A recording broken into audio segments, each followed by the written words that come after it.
work. The presidency in the CSTO will now go to Tajikistan, and the foreign minister of Tajikistan laid out in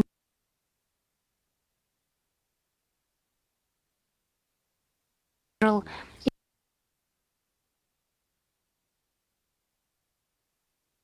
and I stand ready to answer your questions now. Anastasia Bobolova, please. Good afternoon, Minister. We would like to know whether you discussed potential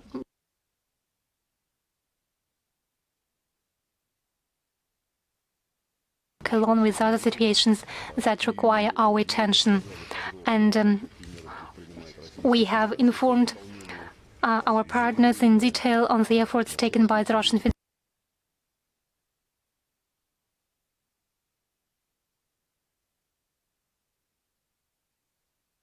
Azerbaijan of the 9th of November. The troops are deployed there with consent of the leaders of Azerbaijan and Armenia. No further ideas were expressed.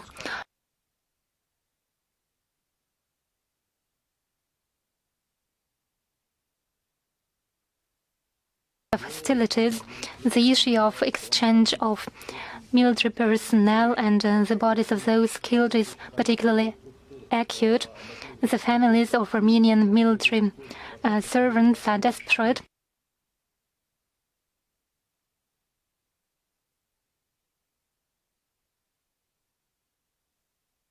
Is the time frame for this process?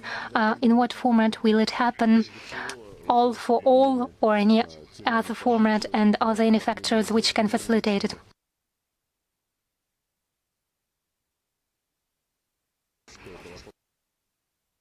So December, we all understand this is an issue that concerns Armenia and Azerbaijan, and in accordance with the statement, the parties called on the International Committee of the Red Cross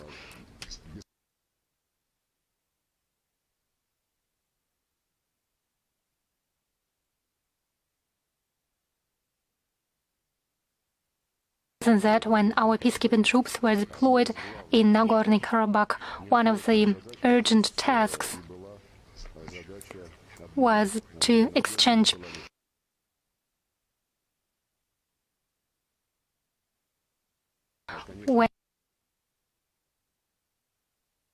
naturally there are many soldiers who were killed, and we are interested in resolving this humanitarian problem as soon as possible. Our peacekeepers have already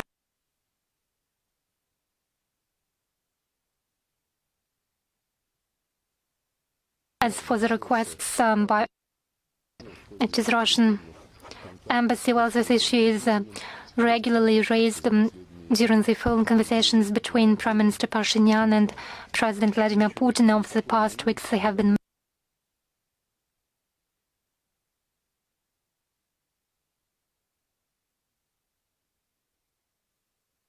actively exchange the prisoners and the bodies of those killed, but therefore we need to take stock of the situation, and heads of military units need to have the lists of the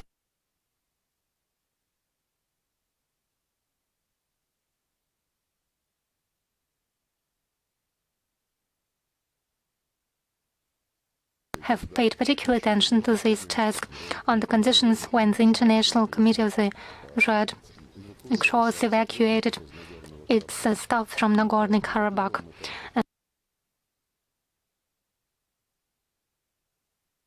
Support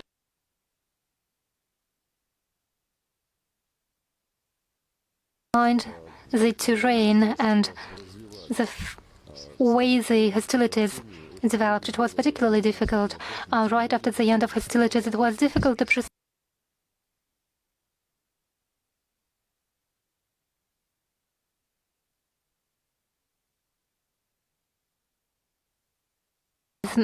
It's had Mr. Maure, and he was in Moscow 10 days ago. The CRC has returned its staff, its personnel to Nagorno-Karabakh.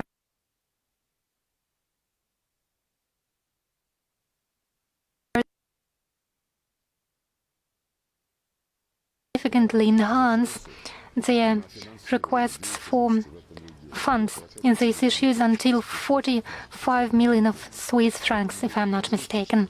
So let us hope that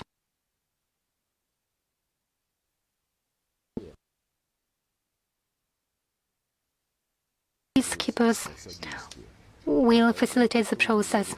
So it's hard to speak of any deliberate steps to delay the process. We don't see such, but there are objective difficulties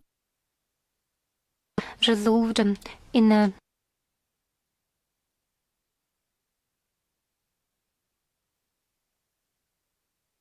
Channel.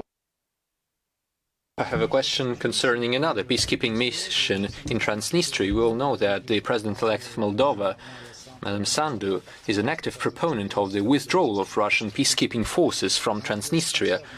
How could you explain this position, and would this result in the escalation of another conflict in the post-Soviet space? It is hard for me to talk about the ulterior motives backing such numerous statements of the President-elect of Moldova, Madam Sandu. I can only note that, naturally, we hear her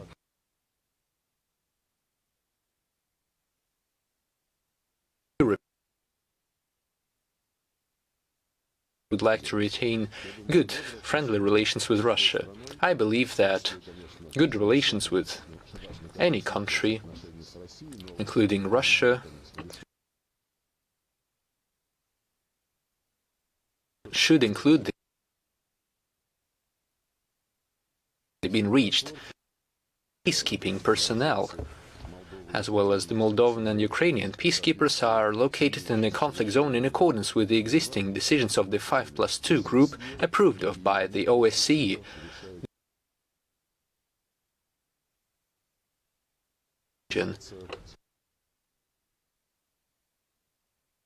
In order to prevent escalation of violence. It is the Russian peacekeepers who, back in the day, put an end to open hostilities in Transnistria and have been providing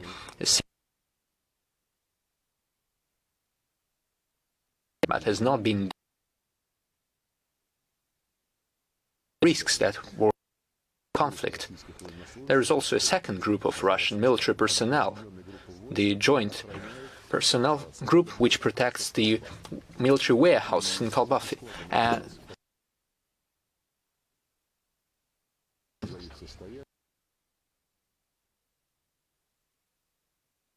Serious incident. I remind you that when the Transnistria process of settlement moved from the stalemate, the withdrawal of our military ammunition, that was back in 2003, and about half of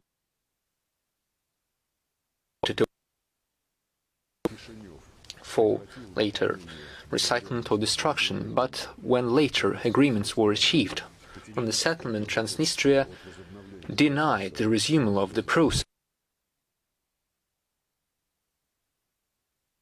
located on those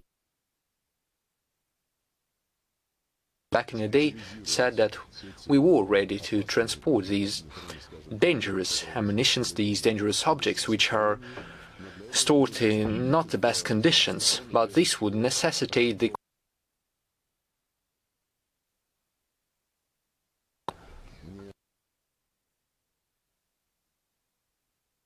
Madam Sandu meant exactly when she was talking about the need for withdrawal of the Russian peacekeepers.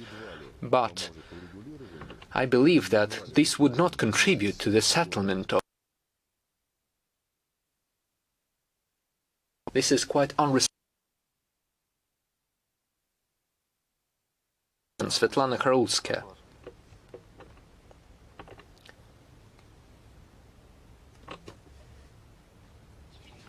Svetlana, we cannot hear you.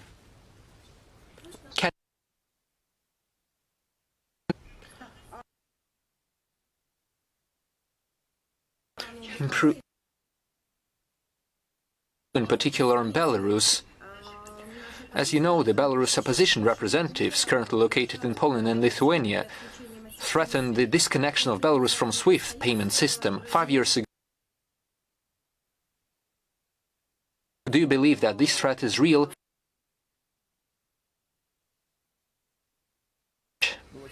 Thank you. Thank you. First of all, speaking of the calls launched by the Belarus political migrants, launched from the giving speeches, EU-related structures. These calls are quite questionable, since they do not contribute to dialogue. They take the forms of ultimatums, of which we now break their oaths and pledges of allegiance and to go underground and to join the radical opposition movement. All of these facts are unraveling the conflict in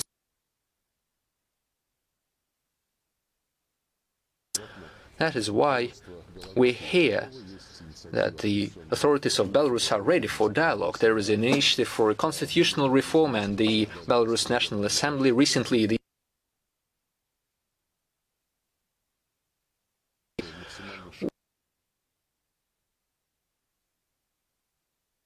during which the main stakeholders of the Belarus society would be able to make their own contribution in overcoming the current difficulties to normalize the situation. Speaking of SWIFT system, yes, this is like to Belarus. They use it in their ultimatums and their threats. They pay such attention to SWIFT, first of all, since this is a system which was created by the Americans and their allies. It's transactions for the normal trade and economic relations in goods and services and investments, and almost all other aspects of the economic life. This means that we need our own mechanisms that would keep us independent mechanisms. Unreliable, unwise to rely on the tools and mechanisms fully under Western control, since they have proven to be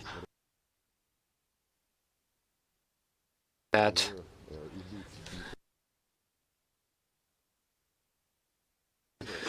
sovereign systems of bank transactions. These are made in the Russian Federation, in the SCO, in the Eurasian Economic Union. By the way, recently there was a meeting between heads of government, and we will, regardless of decisions and the solutions concerning SWIFT and the further steps of our Western colleagues, if I may say so. Thank you very much. Is that it?